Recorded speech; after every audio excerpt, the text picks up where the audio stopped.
খুব সুন্দর মনোরম পরিবেশ। আজকে যে যে বাড়িতে আমরা সৎসঙ্গ করছি, এইটা আমাদের কাছে সবাই কাছে আগে পরিচিত। এত অঞ্চলে যখন সৎসঙ্গের প্লাবন সৃষ্টি হয় নাই, এখানে বহু বড় বড় ভক্ত সমাগম হয়েছে। আমাদের সৎসঙ্গের ননিদা নাকি এখানে এসেছিলেন, সৎসঙ্গ করে গেছেন, এবং বড় বড় ভক্তরা, ঋষি কর্মীরা এখানে এসে সৎসঙ্গ করতেন। যদিও আমি সচক্ষে দেখিনি, তবে আমি আমার বাবা মার কাছে শুনেছি যে এখানে বহুদিন পূর্বে এখানে সৎসঙ্গ হতো। তবে এই বাড়িটা আমাদের সবাই কাছে ভালো লাগে। তার কারণ হচ্ছে যে ঠাকুর একটা বলেছেন যে মানুষের ভিতরে সঙ্গতি তার জীবকোষের ভিতর দিয়ে, যে আকর্ষণ প্রসারণ এবং বিরণনের ভিতরে, সংকোচন প্রসারণ বিরণনের ভিতরে যে মসন শেষণ, এবং ঠাকুর যে বলেছেন এই যে ঠাকুরের যে নাম আছে, এই যে নামটা যারা আমরা নিয়েছি তার প্রথম অক্ষর হচ্ছে মোশন, মানে গতি, এবং তারপরে যে অক্ষরটা হচ্ছে শেষণ, মানে থাকা, এবং তারপরে হচ্ছে আউটগোয়িং ফোর্স এবং ইনগোয়িং ফোর্স। এই সংকোচন প্রসারণ বিরমনের ভিতর দিয়ে এই সমস্ত সৃষ্টি তত্ত্বটা সৃষ্টি হয়েছে। এর যা রিদিম, এর যা তাল, এর যে লয়, যার ভিতর সঙ্গতিপূর্ণ, তার কথা, তার চিন্তা, তার কর্ম, সমস্ত কিছু জিনিস সুন্দর পর্যাবেশিত হয়। তাই যে কথা আছে যে সুন্দর তৃপ্তির অবসাদ নেই, যত দেখলেও নতুন মনে হয়। এই দোল উৎসবে আচার্যের কাছে গেছিলাম। আচার্য বলছেন যে আমাকে সবাই বলে আপনি যে কাজ হাত দেন সেটা সুন্দরে পর্যাবেশিত হয়। এবং আমি দেখলাম যে একটা মানুষ তার ভিতর দিয়ে একটা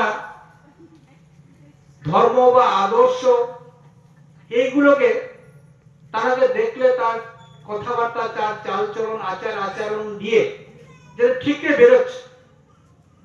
তাই আমরা যত মানুষের দীক্ষা নিই না কেন, কিন্তু সঙ্গতিপূর্ণ জীবন সবার দ্বারা হয় না।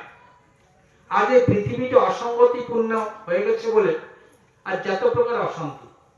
ঠাকুর বলেন এই যে দুর্ঘটনা, অ্যাক্সিডেন্ট, এটাও নাকি অসঙ্গতি জীবনের জন্য হয়।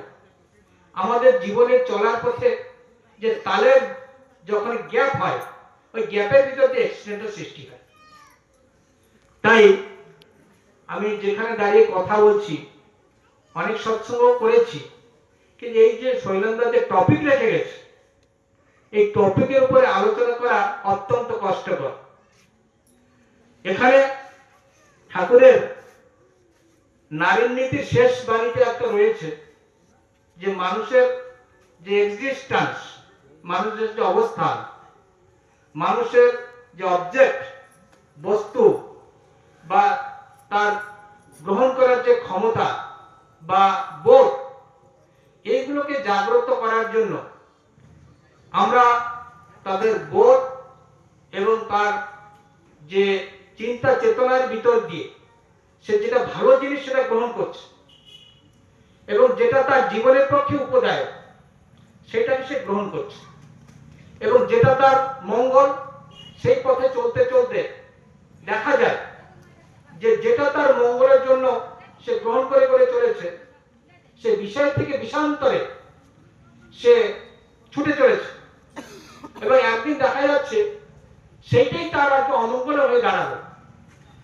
তার পরিবেশ তাকে ছিনভিন করে খেতে চায়, সে তাকে বাঁচতে চায়, তার এক্সিস্টেন্সে তার সত্তাকে বাঁচাতে চায়, কিন্তু পরিবেশ তাকে শোষণ করতে চাইছে, আরো দাও আরো দাও।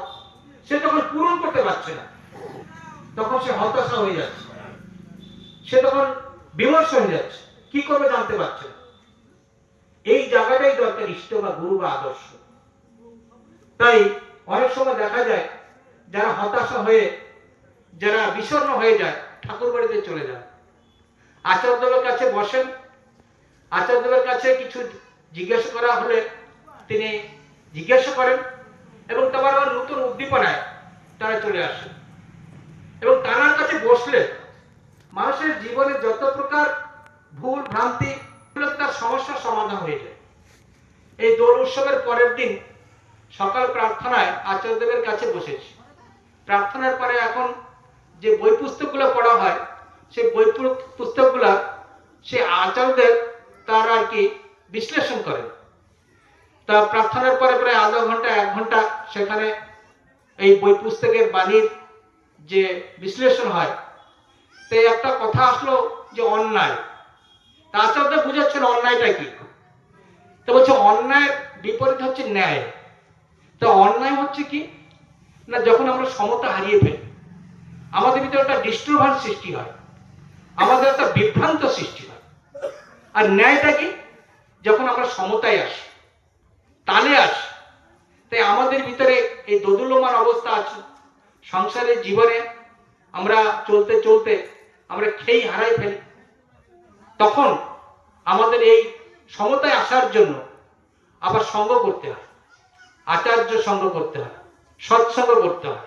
তার সৎসঙ্গ কি, এখানেও তো সৎসঙ্গ করছি, এখানেও তো আমাদের জীবনের সমস্যার সমাধান হতে পারে। কিন্তু না, আমরা সেই পরম সত্তা থেকে আসলেও আমাদের ভিতরে বৃত্তি প্রবৃত্তি আছে। আমরা যদিও কিছু কথা বলতে পারি, কিন্তু সমস্ত সমস্যার সমাধান দিতে পারি না। তাই ঠাকুর বললেন যে সর্বসত্তার আবরণী পুরুষোত্তম তাকে বলে, ব্যর্থ হলে জীবন তোমার সার্থকতায় ধরেন তুলে। যিনি সর্ব বৈশিষ্ট্যকে পূরণ করতে পারেন এবং সর্বসত্তার আপূরণ করতে পারেন, তার কাছে গেলে ব্যর্থ জীবনের সমস্ত সার্থকতা মানুষের আসতে পারে। তাই আমি ছোট ভাই হিসাবে আমি উপদেশ দেব না। আমার একটা কথা যে আচার্যের সঙ্গ মানুষের নিহাতি যাওয়া দরকার, ঠাকুর বাড়িতে যাওয়া দরকার। সেখানে আমি আমার সঙ্গে কিছু এবার ছেলেদের নিয়ে গেছিলাম, যে তাদের ভিতরে আমি বলছি যে সবসময় আচার্যদের কাছে থাকবে। তা তারা যেতে চায় না। আমি যখন দেখি তারা পিছন থেকে কোথায় চলে গেছে, ফোন করলে তাদের পাওয়া যায় না। তা একটা ছেলে বলছে সে আচার্যদের সামনে যেতে ভয় পাচ্ছে। তা লুকিয়ে লুকিয়ে আচার্যকে একটু লক্ষ্য করছে, দেখছে ভিড়ের ভিতর দিয়ে।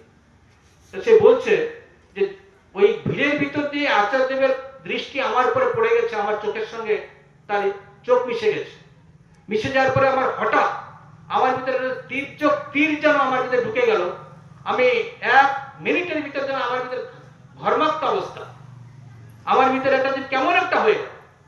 তা তার চাউনি এত পাওয়ারফুল, এত শক্তিশালী যে যে কোনো মানুষ তার দিকে তাকালেই তার একটা স্পর্শ অনুভব হয়। এই যে বৌরানী যারা আছেন তাদের কাছে নিয়ে গেলাম, আমি দেখ এই ভিড়ের ভিতর তাদের দেখ এই মায়েদের যে কথাগুলো কত